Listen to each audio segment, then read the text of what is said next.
Hello, welcome to my channel. मी आज तुमच्यासाठी कारलीची भाजी घेऊन आलेली आहे. तुम्ही जर ह्या पद्धतीने ट्राय केली तर म्हणजे ही अशी कडू पण लागत नाही जास्त आणि छान लागते. तुम्ही एकदा नक्की ट्राय करा. मी कारली अशी छोटी छोटी काप करून घेतलेले आहेत आणि एका कुकरमध्ये थोडंसं पाणी टाकून थोडंसं मीठ टाकायचं, थोडीशी हळद टाकूया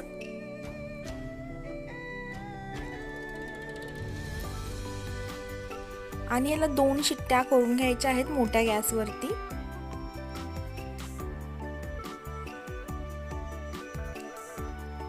आता मी काहीतरी थोडं नवीन ट्राय करायचं म्हणत होते, तर माझ्याकडे हे ना ओलं खोबरं होतं.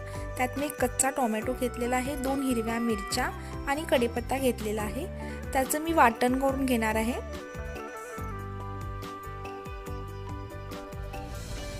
तुम्ही बघू शकता कारलं माझं छान शिजलेलं आहे. मी त्याला काढून घेत आहे. परत त्याच कुकरमध्ये आहे ना आपण थोडंसं तेल टाकायचं आहे आणि माझ्याकडे आलं लसूणची पेस्ट होती ती मी टाकत आहे थोडीशी.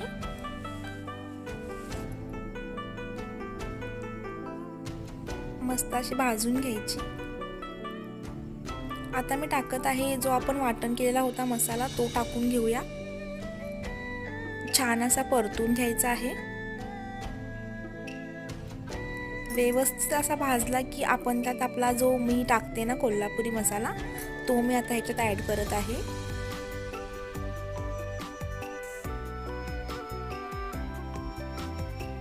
तुम्ही तिखट तुमच्या आवडीनुसार कमी जास्त करू शकता. बाकी मस्त असा मिक्स करून घ्यायचा आहे आणि व्यवस्थित असा भाजायचा आहे.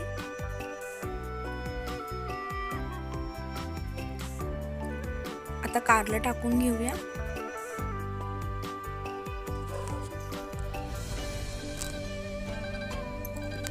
व्यवस्थित मिक्स करून घेऊया.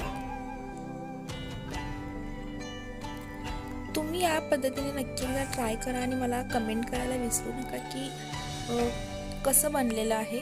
तुम्ही नक्की ट्राय करा. मी आता थोडंसं याच्यात पाणी टाकत आहे. मला जास्त थोडंसं पाणी ॲड करत आहे. तुम्हाला किती पाणी टाकलं पाणी हवं आहे त्याच्यात ते तुम्ही तुमच्या आवडीनुसार कमी जास्त करू शकता. थोडंसं पाणी टाकत आहे कारण का मला जास्त असं पातळ नाही करायचं. बाकी अजून एक याला कुकर म्हणजे लावून ठेवायचं आहे आणि 1 शिट्टी फक्त घ्यायची आहे.